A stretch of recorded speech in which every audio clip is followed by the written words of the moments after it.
Praise the lord. Good morning.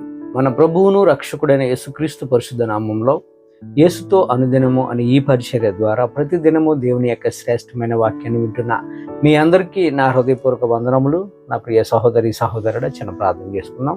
మన వాక్యంలోకి వెళ్ళే ముందుగా, మహాగణుడా, పరిశుద్ధుడైన మా తండ్రి, కృపగల దేవ, మహోన్నతుడా, ఈరోజు నాయన ప్రభా మీరు మాతో మాట్లాడుచున్న మాటల ప్రకారంగా నాయన ప్రభా మీరే మమ్మల్ని బలపరచండి, స్థిరపరచండి. నీ వాక్యంతో మమ్మల్ని సరిచేసి నీ బిడలుగా మాకు కావాల్సిన సహాయం మీరే మాకు అనుగ్రహించమని యేసయ్య పుణ్యనామంలో ప్రార్థించి వేడుకుంటున్నామా యెహోవా తండ్రి, ఆమేన్.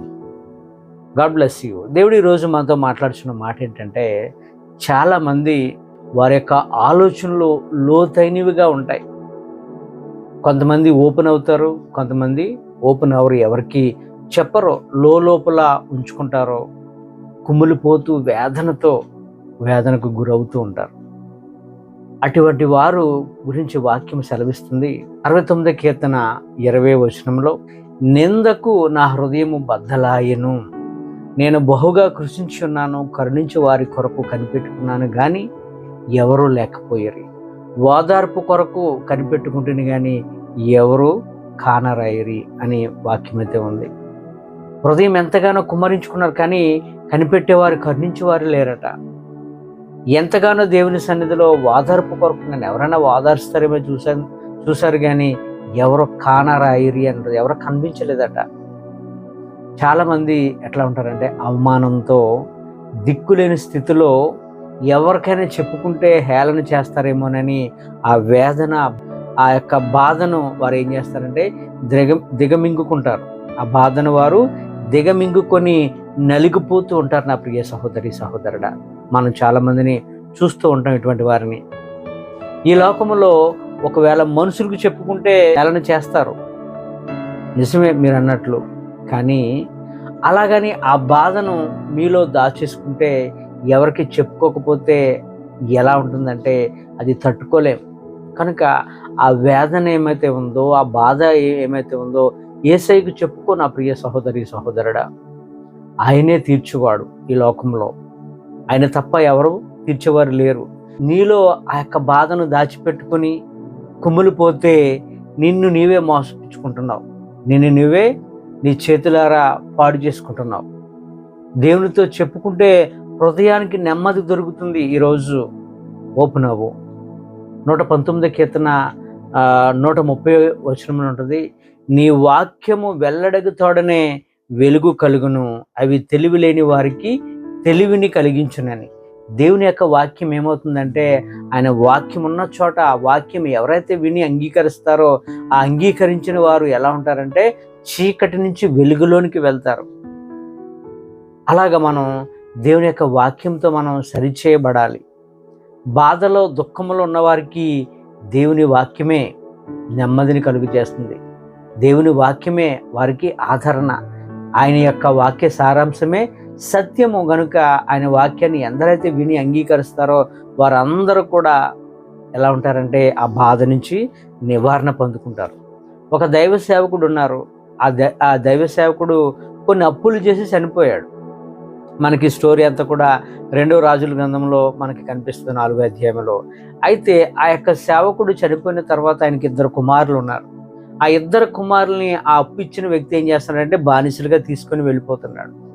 ఆ దైవ సేవకుని యొక్క భార్య వేదనతో బాధపడుతుంది, చాలా వేదనతో ఉంది, ఎవరికి చెప్పుకోలేని బాధ. కానీ ఆ సమయంలో ఆమెకు గుర్తుకొచ్చిన ఎవరంటే దైవ సేవకుడైనటువంటి ఎలీషా గారు గుర్తుకొచ్చారు. పరిగెత్తుకొని వెళ్ళింది, అయ్యా నా పరిస్థితి ఇది అని చెప్పింది. 2వ రాజుల గ్రంథం 4వ అధ్యాయం 2వ వచనంలో ఆ ఎలీషా గారు అంటారు, ఏమంటారంటే, నీ ఇంటిలో ఏమున్నదో అది నాకు తెలియచెప్పు, నీ దగ్గర ఏముందో అది నాకు చెప్పు, చూపించు అన్నాడు. ఆమె చెప్పింది ఏమన్నదంటే, నా ఇంటిలో నూనె కొండ తప్ప మరేమీ కూడా లేదయ్యా అని సెలవిచ్చింది. దేవుని వాక్యము మన ఆలోచనలు ఏం చేస్తుందంటే చంపేస్తుంది. ఆమె ఆ యొక్క వాక్యాన్ని ఎప్పుడైతే విన్నదో ఆ వాక్యము ద్వారా ఆమె కుటుంబం కట్టబడ్డది. సేవకుడు అన్నాడు, నీ దగ్గర ఏముందో చూపించు. ఆ మాటను ఆమె హృదయంలో పెట్టుకొని నా ఇంట్లో ఇది తప్ప, నూనె కొండ తప్ప మరి ఏమీ లేదంది. ఆ స్త్రీకి ఆ టైంలో ఆ సహాయం చేసేవారు లేని సమయంలో ఎలీషా కనిపించాడు. ఇంకెవరో కనబడలేదు ఆమెకు. ఆమె ఎలీషా దగ్గర ఓపెన్ అవ్వబట్టే ఆమె జీవితము, ఆమె బాధ, ఆమె కష్టము నివారణ దొరికిందండి. అప్పు తీర్చబడింది. కుటుంబం ఎంతగానో సంతోషంతో జీవించగలిగారు. ఈరోజు గుర్తుపెట్టుకోండి, అడగనిదే అమ్మాయినా కూడా అన్నం పెట్టదు. అడగనిదే అమ్మాయినా సరే అన్నం పెట్టదు కదా. మన బాధ ఇతరులకు చెప్పకపోతే ఎలా తెలుస్తుంది? చెప్పాలి కదా, మనం ఓపెన్ అవ్వాలి కదా. అప్పుడే కదా మనకు నెమ్మది దొరికేది, అప్పుడే కదా మనం ఆదరింపబడతాం, అప్పుడే కదా మన సహాయాన్ని పొందుకుంటాం. చాలామంది వారి యొక్క ఆత్మాభిమానాన్ని చంపుకోలేక కొంతమంది చెప్పుకోరు, కానీ చెప్పుకోవాలి. కొన్ని విషయాలు ఓపెన్ అవ్వాలి. ఎంతటి వారికైనప్పటికీ కూడా సమస్య అనేది రాకపోదు. సమస్య వస్తుంది, కానీ దానికి పరిష్కారాన్ని కూడా దేవుడే అనుగ్రహిస్తాడు. ఆ వచ్చిన సమస్యను ప్రభు పాదాల దగ్గర పెట్టి నువ్వు రిలాక్స్ అయిపో. ప్రభు పాదాల దగ్గర పెట్టి నువ్వు రిలాక్స్ అయిపో. అదే ఆయనకు కానీ నువ్వు చెప్పకపోతే, నీ బాధ ఆయనకు తెలియపరచకపోతే నువ్వు బాధపడుతూ ఉంటావు, ఆయన రిలాక్స్ అవుతూ ఉంటాడు. ఎప్పుడు అడుగుతాడా నా కుమారుడు, ఎప్పుడు అడుగుతుందా నా కుమార్తె అని ఆయన చూస్తూ ఉంటాడు. అదే జరుగుతుంది తప్ప ఇంకేమీ జరగదు. నువ్వు ఓపెన్ అవ్వాలి. మనం దేవుని దగ్గర ఎలా ఓపెన్ అవ్వాలి, ఎలా ప్రార్థన చేయాలంటే వెరీ సింపుల్. ఇలా మనం అడిగితే చాలు. 119 కీర్తన 14వ వచనంలో చెప్పినట్లుగా, యెహోవా నా ఆశ్రయదుర్గమా, నా విమోచకుడా, నా నోటి మాటలను, నా హృదయ ధ్యానమును నీ దృష్టికి అంగీకారం అగునుగాక. That's it. ఇంకేమీ అడగొద్దండి. మన బాధ సమస్తం అన్నీ కూడా ప్రభువుకు తెలుసు కనుక అలా అడిగి ప్రభువుని మన హృదయంలోనికి ఆహ్వానించుకుంటే నీవు నెమ్మది నొందుతావు. నీ హృదయంలో ఉంటున్న ఆ లోతైన ఆలోచనలను బయటకు తోడు. ఇది నా మాట కాదు, కీర్తనకారుడు అంటాడు 20వ కీర్తన 5వ వచనంలో, నరుని హృదయములోని ఆలోచనలు లోతైన నేల వంటిది అంటాడు. నరుని యొక్క ఆలోచన ఎలాంటివి అంటే లోతైన నేల వంటిది.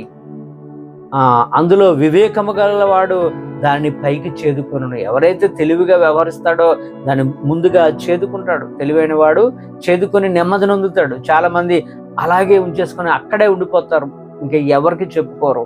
మనం చేదుకోవాలి, చెప్పుకోవాలి, ఆదరింపబడాలి.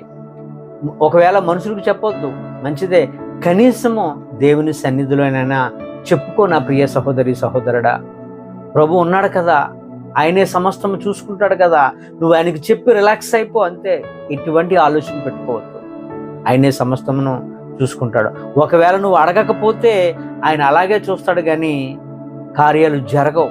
ఏది దాచిపెట్టుకోకూడదు, ఓపెన్ అవ్వాలి, ప్రతి విషయాన్ని చెప్పాలి. అప్పుడే మనకు కావాల్సిన సహాయము దేవుడు మనకి అనుగ్రహిస్తాడు. ఆమేన్.